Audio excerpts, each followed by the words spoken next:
It was a mild afternoon in late spring when I sat in our familiar sitting room at 221B Baker Street, watching the soft tendrils of smoke curl lazily from Holmes's pipe. The sunlight filtered through the London haze, setting the dust motes dancing like golden motes of mystery themselves.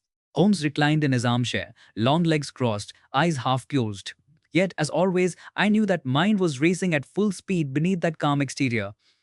For days, he had been restless. No telegrams from Scotland Yard, no cases from our usual clients. The violin had been his only occupation, and even that he played with a sort of moody impatience. I was about to suggest a walk when there came a heavy, deliberate tread upon the stair, followed by a loud knock on our door. Leaning forward, pipe between fingers. Watson! I believe our caller weighs at least 14 stone and is more accustomed to using his fists than his wits. His tread bears the rhythm of the prize ring, not the counting house. You have not yet seen him, Holmes. Surely that is premature.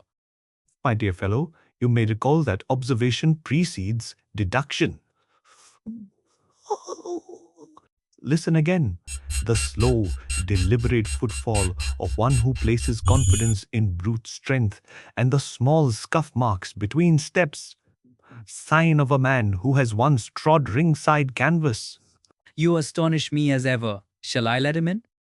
By all means, Watson, but keep near the poker, if you please. Our friend will not come for tea. I rose and opened the door. The man who entered filled the doorway like a thundercloud. He was tall, broad-shouldered, and black as ebony, dressed in a somewhat gaudy check suit. His eyes were sullen, yet there was a certain defiance in them as he stared from Holmes to me and back again. Gruffly, you're Mr. Holmes, ain't you?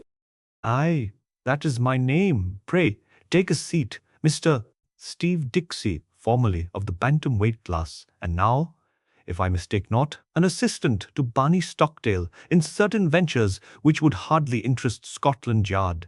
Startled. How in blazes do you know me, Governor? You've never seen me before today.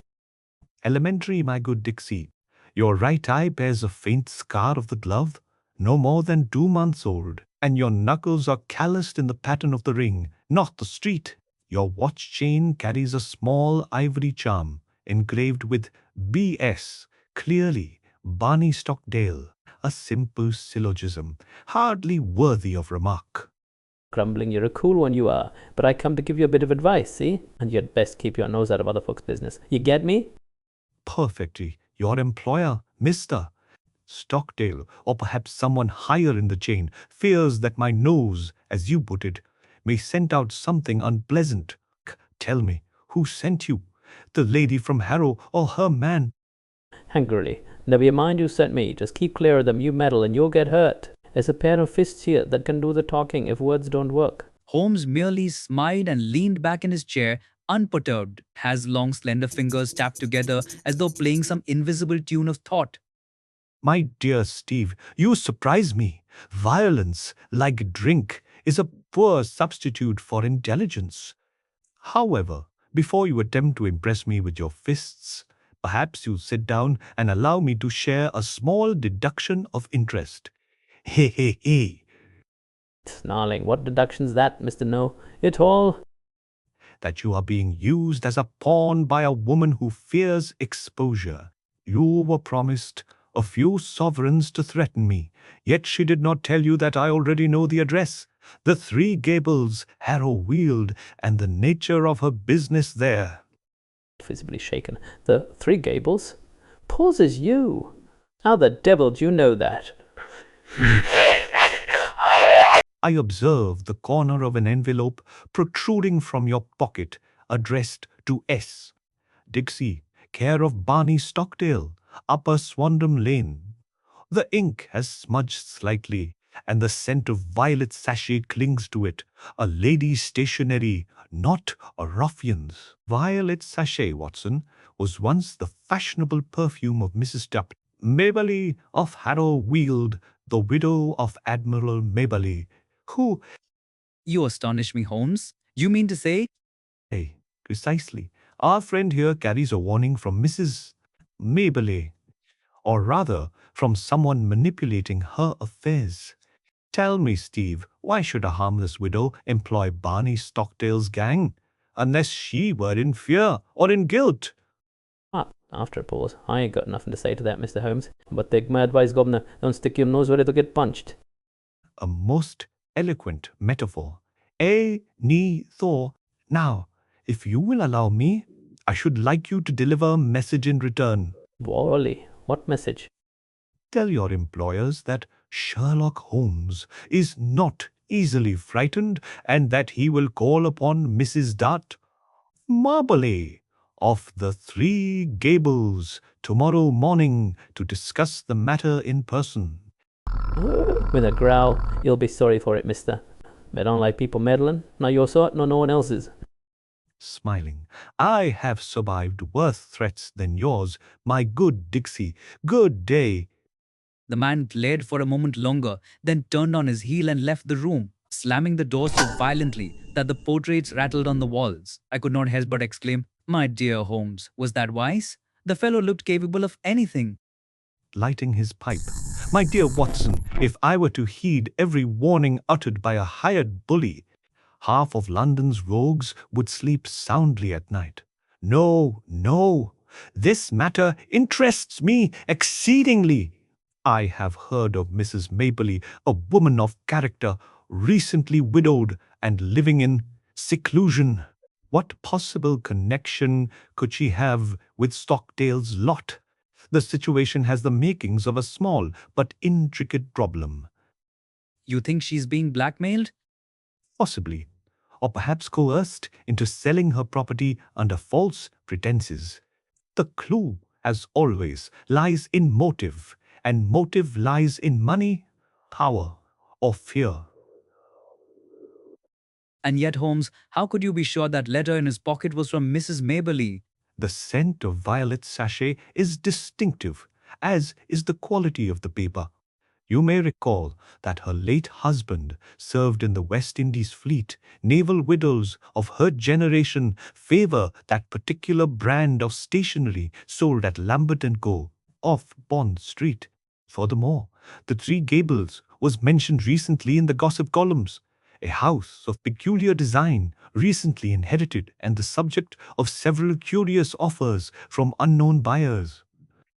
You never cease to amaze me, Holmes. Your brain seems to feed upon the smallest crumbs of information as though they were meat and wine. Observation, my dear Watson, is the foundation of deduction.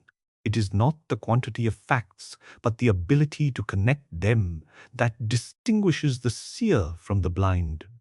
Now, if you would be so good as to consult Bradshaw's guide, we shall see the first train to Harrow Weald in the morning. Certainly, Holmes. Turns pages. There is one at 10:30. Excellent. We shall take it. And bring your revolver, Watson. A visit to the Three Gables may prove more stimulating than our idle days have been. I confess, as I noted the gleam in Holmes's eyes, Uda Bilan, that familiar thrill of adventure stirred in my breast. Another case, another mystery, another test of the great man's unerring logic. Yet I could not shake the shadow of that burly boxer's warning echoing in my ears. That night, as I wrote up my notes, I could not help wondering what dark thread of intrigue had drawn the name of the Three Gables into the orbit of Sherlock Holmes. Although my friend treated it lightly, I knew from the tightening of his lips as he smoked that he scented danger and relished it.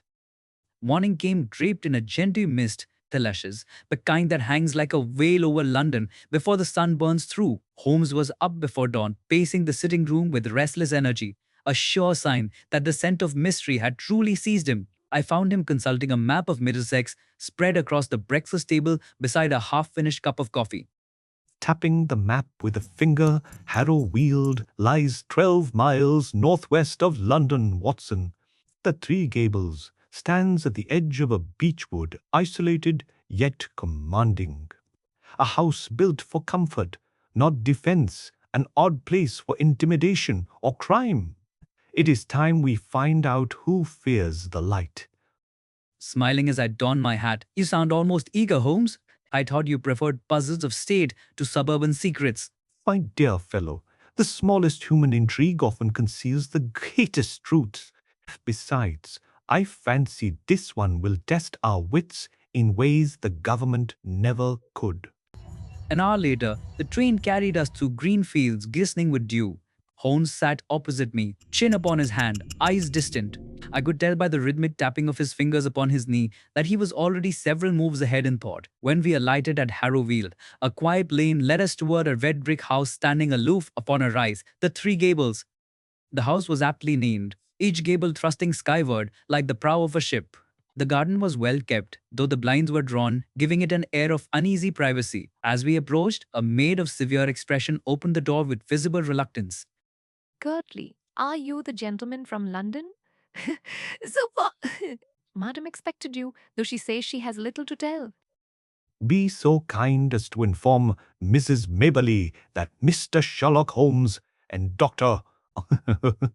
Watson have arrived as arranged. Nodding stiffly. Very good, sir. This way, if you please.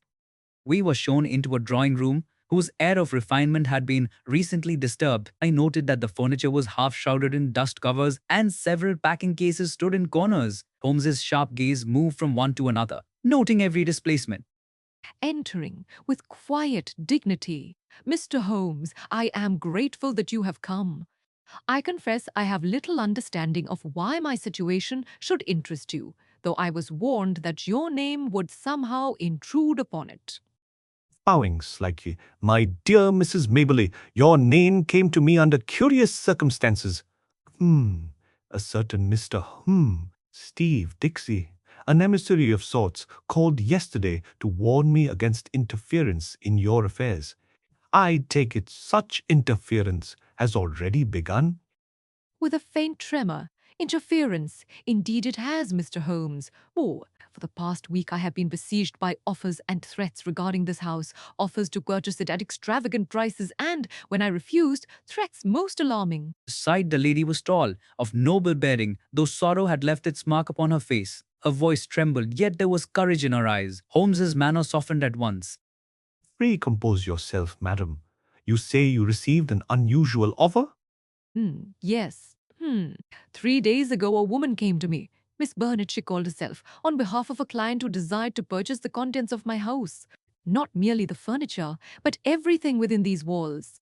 The sum offered was generous, £5,000. When I declined, she pressed me further, asking me to sign an agreement promising to sell all personal papers and effects as well. Sharply. Indeed, the inclusion of personal papers is significant. Did she give any reason for such a peculiar demand? None that satisfied me. She said her client was an eccentric collector, interested in preserving old homes intact. But I am not so easily deceived. I refused. That same evening, I found that the rear gate had been forced and that my son's old rooms upstairs had been disturbed. Your son, madam? Her eyes. Miss Ding, he is gone, doctor, died 3 years ago in Africa. But his things remain untouched.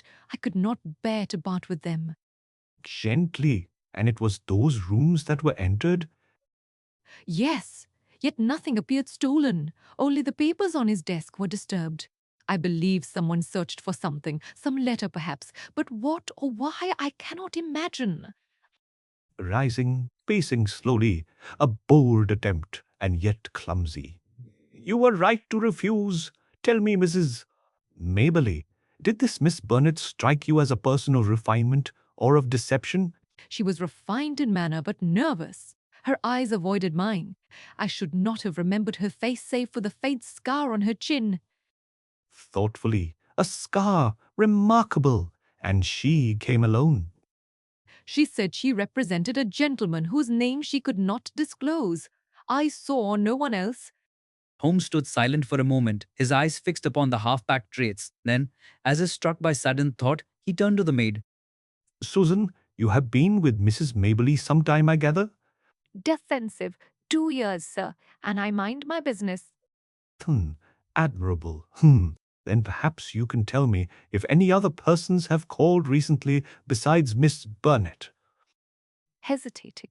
There was a man last night. Said he brought a message from Miss Burnet. Yeah. I didn't let him in, but he left a note. I gave it to my mistress. Handing a folded paper.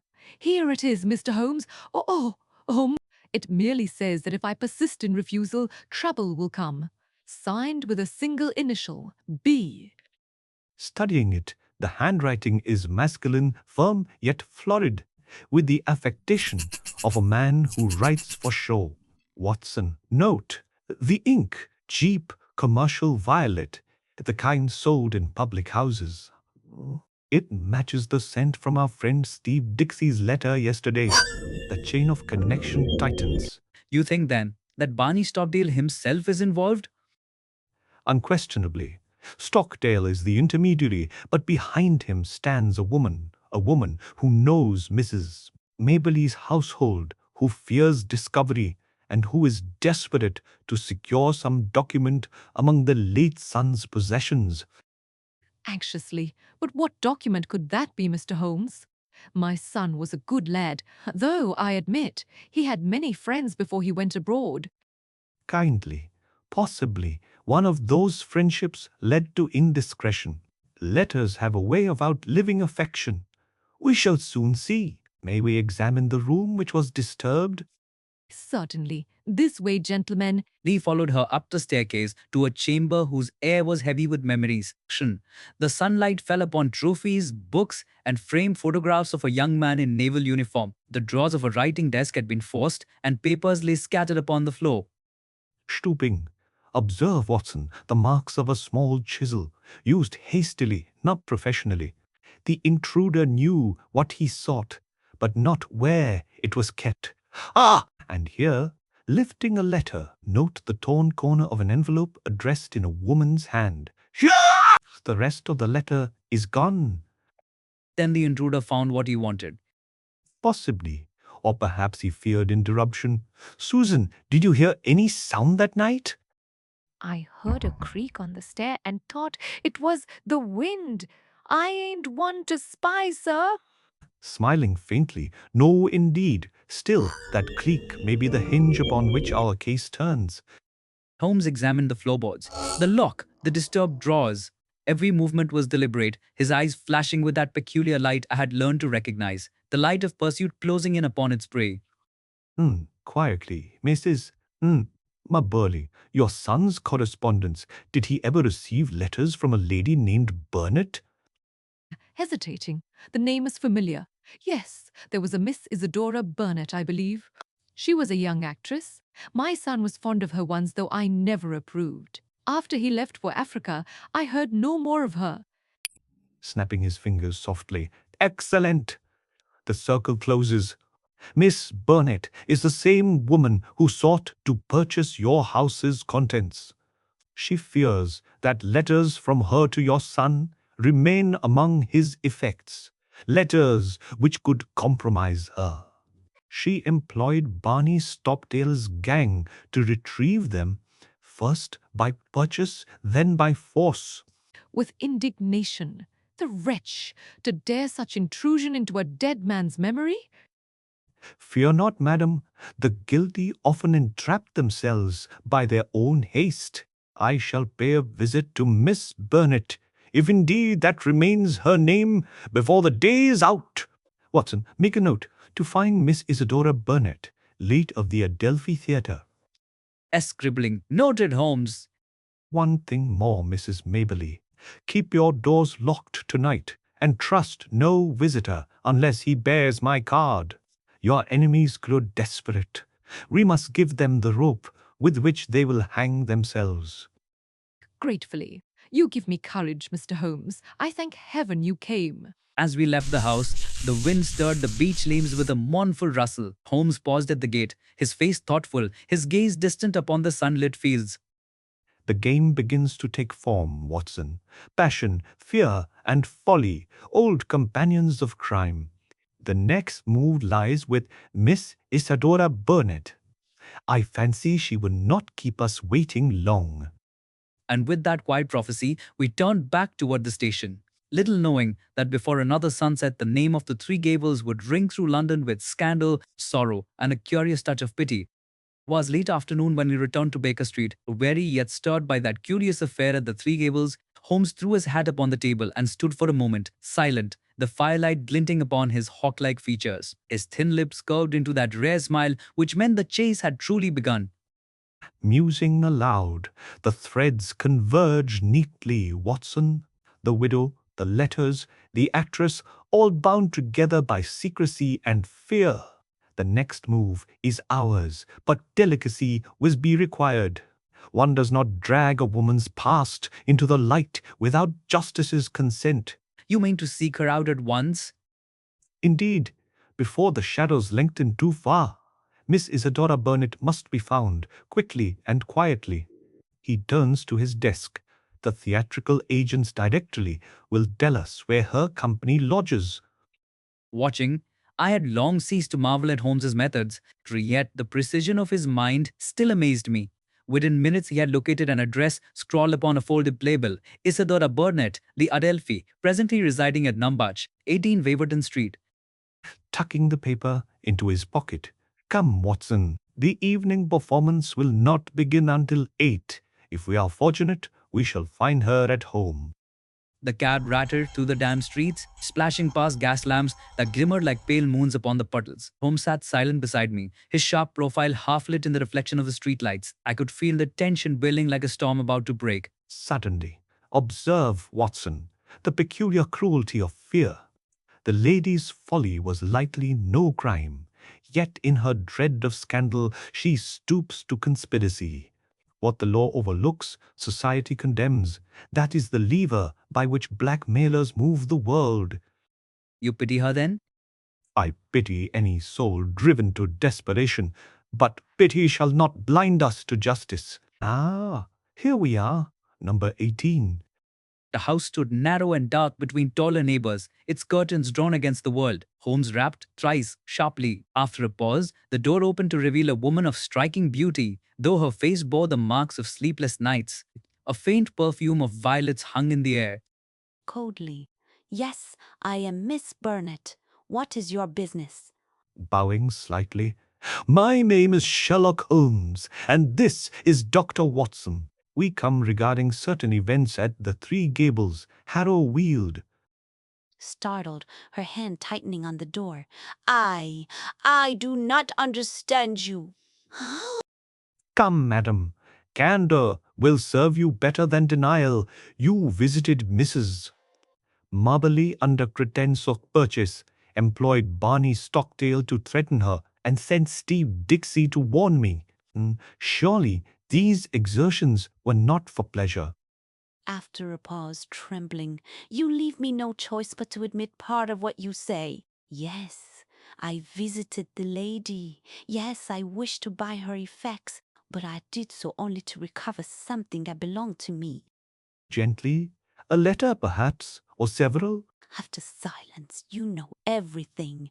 Yes, letters written by me to the late Douglas Maberley. Foolish letters, written in youth and folly, which would ruin me were they ever made public. I would have paid any price to recover them, but I meant no harm. Narrating softly, her voice broke as she spoke, and her proud bearing seemed to melt away. Holmes's face softened. He motioned her to a chair. Sit, Miss Burnet. You have been gravely misled. Maberley is an honourable lady who would have burned your letters unread had she known of their existence. Instead, by employing rogues, you have drawn danger upon yourself. Burying her face in her hands, I was desperate. You cannot know what it is for a woman on the stage, Mr. Holmes. A whisper, a hint, and one's career is over. I feared the mother would expose me to avenge her son's memory. Kindly but firm, then you wronged her doubly, first by doubt, then by intrusion. Yet you speak truth in one thing. Fear is a terrible master. Raising her eyes, what would you have me do now? Confess the whole to Mrs. Maberley, ask her forgiveness, and trust me to arrange matters discreetly. The letters shall be recovered without scandal. Hesitant, you believe she will forgive me? I know she will. But tell me, how came Barney Stockdale into the affair? I confided in a man I once trusted. He promised to help. He said His associates could obtain the letters quietly. I paid him, but when I wished to withdraw, he threatened to use them against me. I realized too late that I had placed myself in the hands of blackmailers. Grimly, the commonest trap in London, Holmes. Indeed. Turning to her, fear not, Miss Burnet. Stockdale and his ruffians will trouble you no more. They have already shown their hand. I shall see to the rest. But one question remains. Why the insistence upon purchasing everything in the house? Sadly, the letters were kept in my own writing case. Douglas must have left it among his things when he departed for Africa. Thought, if I bought all, none would suspect what I sought. A subtle scheme. Had you chosen honest means arising? Come, Watson, our errand here is done. Miss Burnet, prepare yourself to visit Mrs. Maberley tomorrow morning. You shall accompany us, and the past shall be buried without shame. Rising with tears, Mr. Holmes. You are merciful. I thank you with all my heart. As we left that dim lodging house, Holmes walked in silence for several streets. The night was damp, and a thin drizzle streaked the lamplight like silver threads. At last he spoke, half to himself. Thoughtfully, poor creature, a mistake of youth, a shadow of folly, and society's cruel hand makes of it a crime.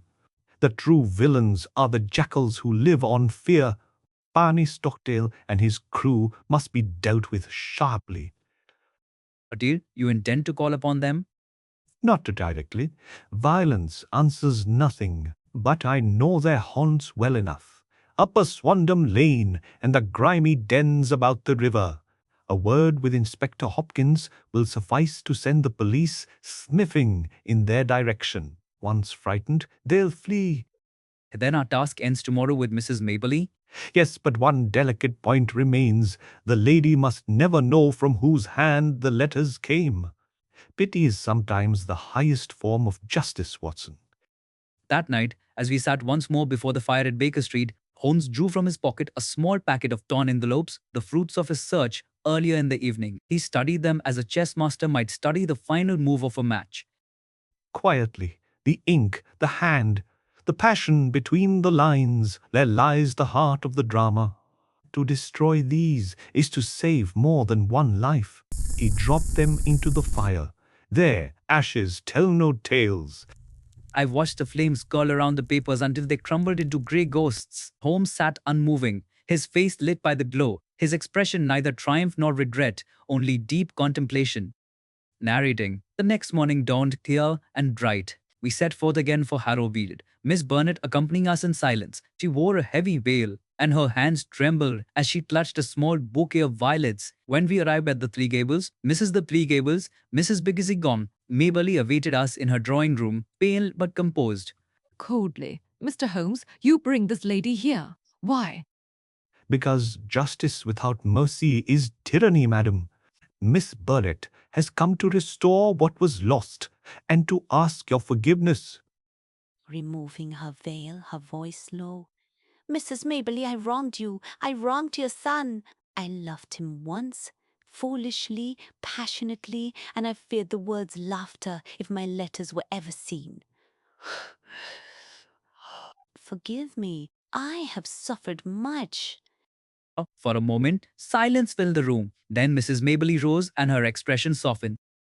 Gently, my poor child.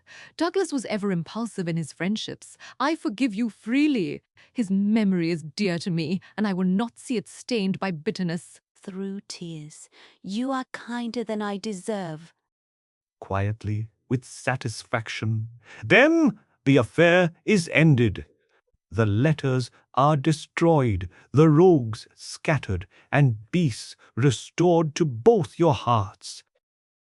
Mr. Holmes, how can I thank you? Smiling faintly. By forgetting me, madam, my business is with shadows, not with gratitude. Narrating. And thus the curtain fell upon that curious drama. As we walked away from the Three Gables, Holmes's step was lighter, though his face remained thoughtful. Softly, almost to himself. Watson, There are times when the law is a blunt instrument. Were we to wield it without compassion, we should do more harm than good. Will it remember this, my friend? Not all crimes are written in the statute books.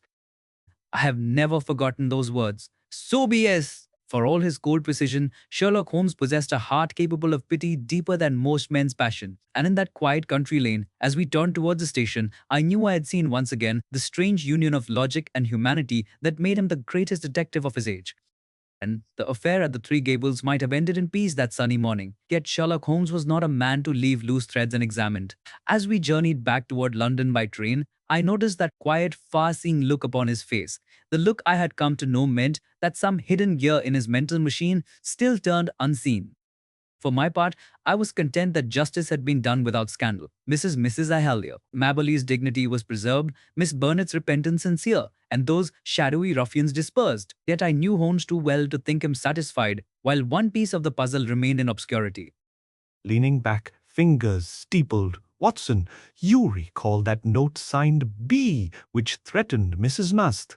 Maberley? Perfectly, Holmes. The one we saw at her house, written in that coarse violet ink. Precisely. Now, consider. Miss Burnet swore that she engaged Stockdale through an intermediary. But who penned that note? Not Stockdale himself. He is illiterate, save for his signature. And Steve Dixie, though he can scrawl, lacks the pretension of style evident in that hand. No, the letter was written by another, a go-between, a shadowy creature who profits by serving both sides. You believe such a person still hides behind the affair? Indeed, a parasite, Watson, one who feeds on the fears of others. I propose we lift the stone and see what crawls beneath. Holmes's eyes gleamed as the train rattled on. When we reached Baker Street, he sent a brief telegram and settled himself before the fire with his violin, waiting like a cat before a mouse hole. I had just begun to think the matter forgotten when, toward evening, a heavy knock came at the door. Mrs. Hudson showed in a man whose face I had not seen before. Narrow, rat-like, with shifty eyes and a patch of ink upon one finger. He wore a greasy coat and smelled faintly of gin. Smiling. Ah, Mr. Perkins, or shall I say Mr. B. I was expecting you. Startled. You've got the advantage of me, sir. My name's Perkins. True enough, but I don't know what you're driving at. Quietly. You were clerk to Barney Stockdale, keeper of his ledgers and letters. You took dictation for that threatening note to Mrs. Darcia Maberley, using violet ink, the same brand you employed at your former position with a certain theatrical agent in the Strand. A simple deduction. Huh! Uneasy. You've got sharp eyes, Mr. Holmes. I ain't done no harm worth naming. You served as conduit between Miss Burnet and Stockdale, taking her payments and conveying threats in turn. That is not no harm, my good Perkins. That is extortion. Defensively, I was only doing what I was told. I never laid hands on the lady, nor broke into any house. I just passed the word along. And took your percentage, no doubt. But your usefulness is not at an end. I am prepared to overlook your offences if you will supply the information I require, namely, the present whereabouts of Barney Stockdale and his gang. Hesitating? That'll be a tough job, sir. Barney don't like being found. Coldly, if you do not oblige me, the police will find you first. Choose quickly. Nervously. All right. They're keeping low at a place called the Moorhead Arms, down by the docks. There's talk they'll clear out of London tonight. That's all I know. Help me. Viking briskly. Excellent. Now, here is a note addressed to Inspector Hopkins. Deliver it immediately, and you may consider yourself fortunate that I am in a venient mood. Gratefully. Thank you, sir. You won't regret it. He hurries out. When the man had gone, Holmes turned to me with a spark of triumph.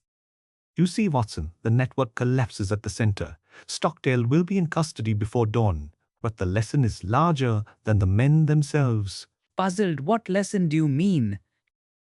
That fear is the soil in which crime grows most abundantly.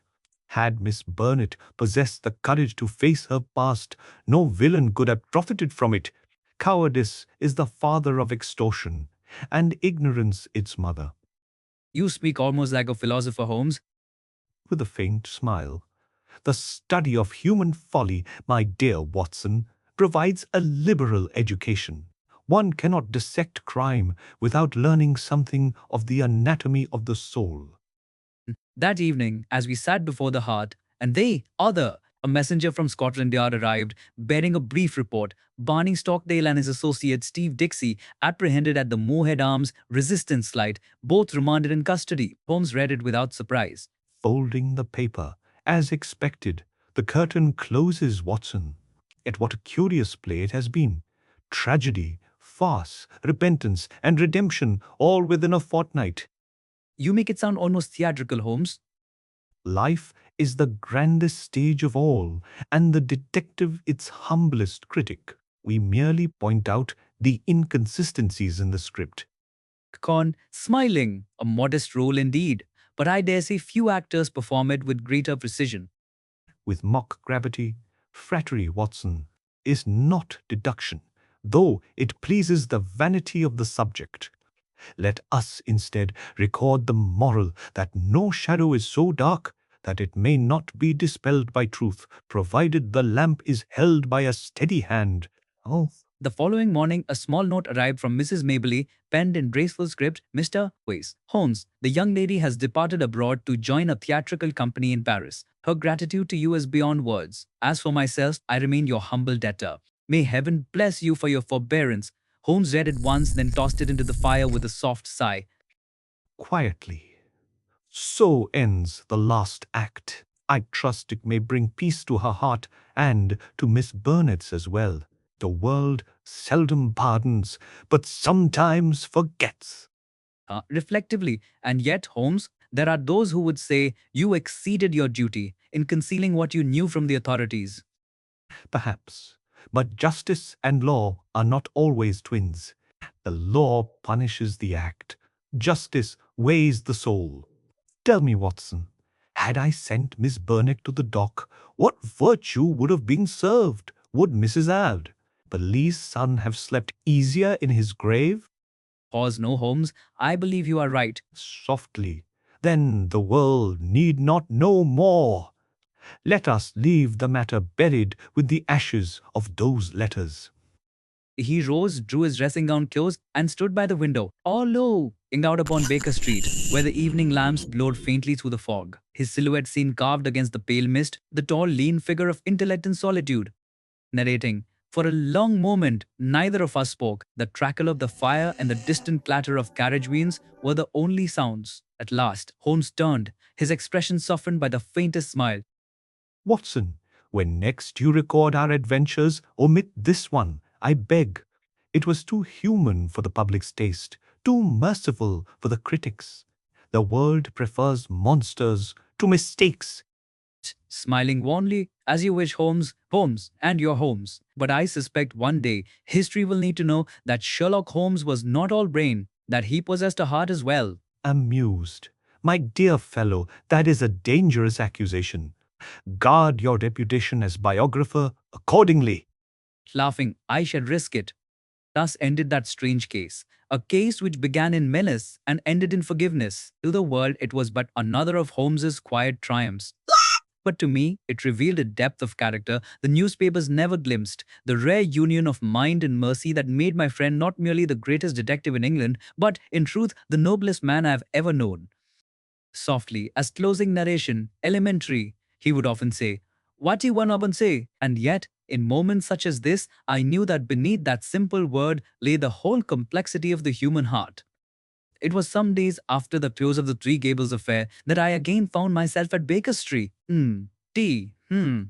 November had drawn her grey curtains across London, and the city lay beneath a sky like tarnished silver. The air outside was cold and smelled faintly of smoke from the endless chimneys, yet within that familiar sitting room, the fire burned cheerfully, and the atmosphere was as ever tinged with tobacco and reason. Sherlock Holmes sat at the table, surrounded by a chaos of papers, chemical retorts, and newspapers. The violin rested upon the mantel, and the Persian slipper, his peculiar repository for tobacco, dangled from its accustomed hook.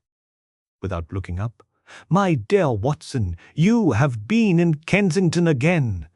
Knock. Startled, "Good heavens, Holmes, how could you know that? I left no trace, no mud, no cab ticket, no—" Smiling faintly, "You carry upon your right cuff a delicate sprinkling of reddish dust peculiar to headquarter. A builder's renovation near the High Street has covered the pavement with it for the last fortnight. Elementary, my dear fellow." Laughing, "I shall never cease to wonder how easily you pierce the veil that confounds ordinary eyes. It seems to me half magic and half madness." Leaning back, "To the untrained observer, perhaps. Yet deduction, Watson, is but organized observation, the patient correlation of trifles. The smallest detail is the key to the greatest secret. The rest is discipline." And genius. Shaking his head, "No, merely application. Genius is the capacity for infinite painstaking, nothing more. You, my dear Watson, could become a reasoner of no small merit if you would but abandon romance for reality." Good-naturedly, "I fear my temperament rebels, Holmes.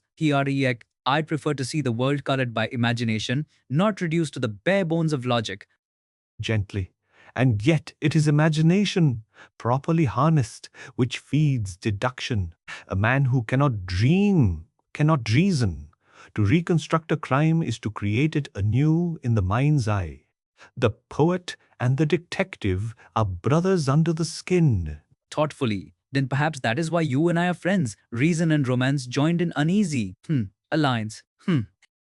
Smiling faintly, "Indeed, Watson, between us we make a tolerably complete human being."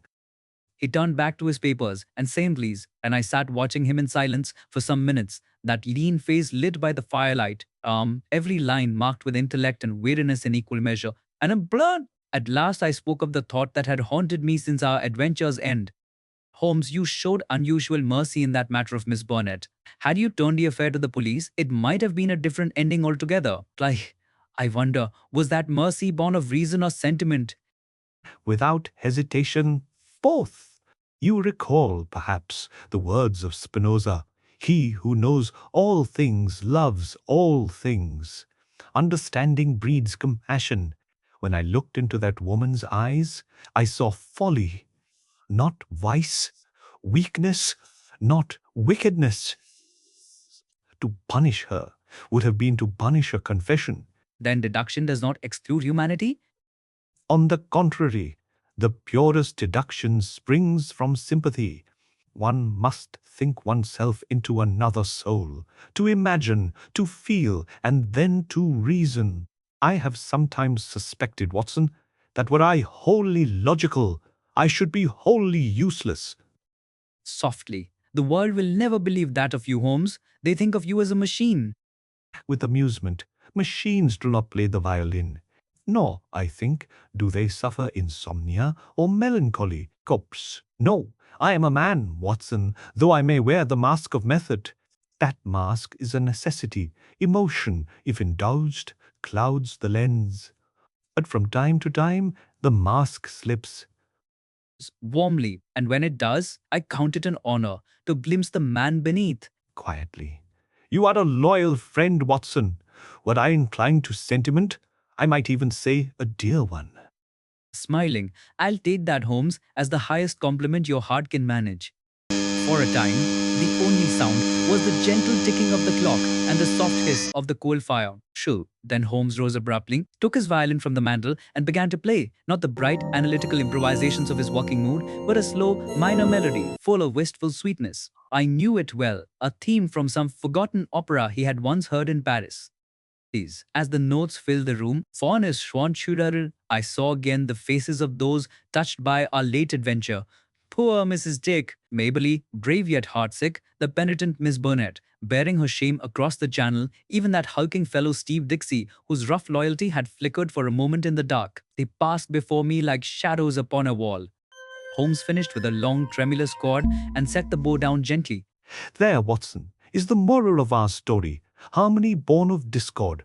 The law may be harsh, but life composes its own counterpoint. Reflecting, you make morality sound almost musical. Perhaps it is. Each soul plays its theme, sometimes false, sometimes true. My work is but to listen and to discern the pattern. Quietly, and yet, Holmes, there are times I fear that the burden of listening too long to the world's dissonance may weary even you. With a faint smile, you are perceptive, my friend. There are nights when the ugliness of mankind clings like soot to the mind. But then comes a case like this, where repentance redeems folly, and I am reminded that even in the dimmest alley one may find a glimmer of light. I leaned forward, moved beyond words.